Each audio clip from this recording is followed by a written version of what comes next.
Dear friends, આજે આપણે સ્કેલ્પિંગ trading કેમ કરે તે જોઈશું. લાઈવ ચાર્ટમાં નિફ્ટી 50નો ચાર્ટ છે. આજે તારીખ 13 ડિસેમ્બર છે. એમાં સ્કેલ્પિંગ ટ્રેડિંગ કેમ કરાય તેનું લાઈવ ડેમોન્સ્ટ્રેશન કરવાનો પ્રયત્ન કર્યો છે.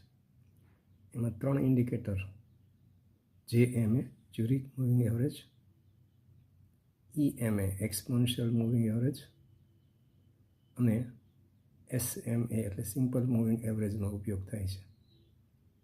તે ઉપરાંત એક એવરેજ ડિરેક્શનલ ઇન્ડેક્સ ADI એનો પણ ઉપયોગ કર્યો છે. આ ADIનો ઉપયોગ આપણે અગાઉના વિડીયોમાં પણ કરેલો છે. આ ત્રણેય ઇન્ડિકેટર કઈ રીતે લગાડવા એની પ્રોપર્ટી વગેરે એક પછી એક હું ઇન્ટ્રોડ્યુસ કરતો જાઉં છું, અને પછી એમાં આપણે કેવી રીતે આગળ વધી શકાય એ જોઈશું.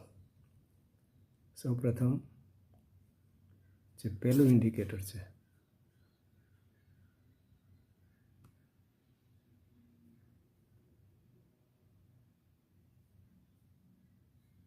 એ જોઈએ. જો ઇન્ડિકેટર મેં ઓલરેડી ઇન્સ્ટોલ કરેલા જ છે. પેલું આવી ગયું જ્યુરિક મૂવિંગ ઇન્ડિકેટર. એ શું છે એ પછી આપણે જોઈએ. બીજું આવશે exponential moving average,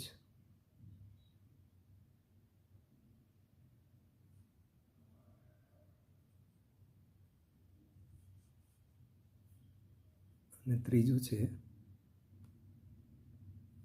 exponential moving average, અને ત્રીજું છે સિમ્પલ મૂવિંગ એવરેજ.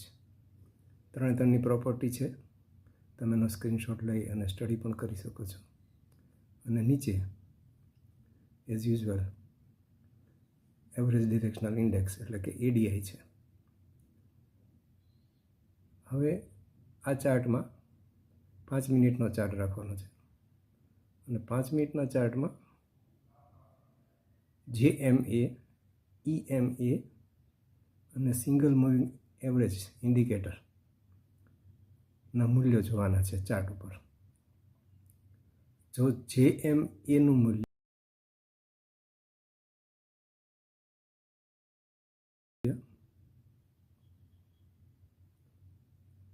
EMA કરતાં વધારે હોય,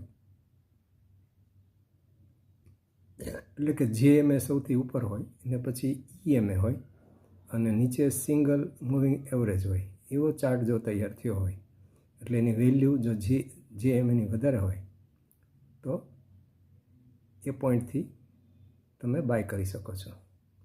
ચોક્કસ આ ટેસ્ટેડ ઓકે ઇન્ડિકેટર છે, એટલે મેં એનો બેક ટેસ્ટ કરીને પછી જ વિડીયો બનાવું છું.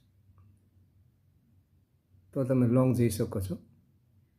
તેવી જ રીતે એનાથી રિવર્સ કે સિમ્પલ મૂવિંગ એવરેજનું મૂલ્ય વધારે હોય, એક્સપોનેન્શિયલનું ઓછું હોય અને ઇન્ડિકનું એનાથી પણ ઓછું હોય, એટલે કે જ્યુરિકનું એનાથી પણ ઓછું હોય, તો તમે બેરિશ જઈ શકો છો.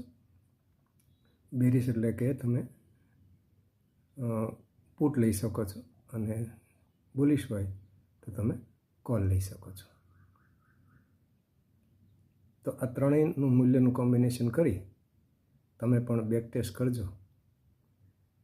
એમાં સૌથી અગત્યનું એ છે ADX એટલે કે ADI એવરેજ ડિરેક્શનલ ઇન્ડેક્સ. એનું મૂલ્ય બે કિસ્સામાં, તમે બુલિશ રહ્યો કે બેરિશ રહ્યો, 25થી વધારે હોવું જોઈએ.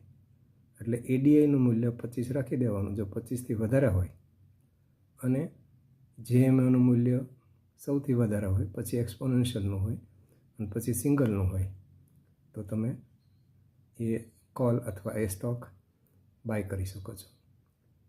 અગેન ADXનું મૂલ્ય 25 જ હોવું જોઈએ, એનાથી વધારે હોવું જોઈએ, અને સિંગલ વેલ્યુનું મૂલ્ય વધારે હોય, એક્સપોનેન્શિયલ મૂવિંગ એવરેજનું ઓછું હોય અને જ્યુરિકનું સૌથી ઓછું હોય, તો તમે એને બેરિશ ગણી શકો છો, એટલે કે તમે પુટ લઈ શકો છો. આ ત્રણનું કોમ્બિનેશન કરી અને બેક ટેસ્ટ કરી અને તમે સારો એવો લાભ લઈ શકો છો. યાદ રાખો, 5 મિનિટનો ગાળો છે. તમે 15 મિનિટમાં પણ કરી શકો છો. થોડીક ધીરજ રાખજો. ઉતાવળ ન કરતા અને તાત્કાલિક હળબડાટમાં નિર્ણય ન લેવા. થોડુંક બજાર સ્ટેબલ થાય, હાઈ લો જોઈ પછી સેન્ટિમેન્ટલ વેલ્યુનો ઉપયોગ કરી અને બહુ સેન્ટિમેન્ટલ નહીં થવાનું અને આનો ઉપયોગ કરશો તો ચોક્કસ તમને ફાયદો થશે.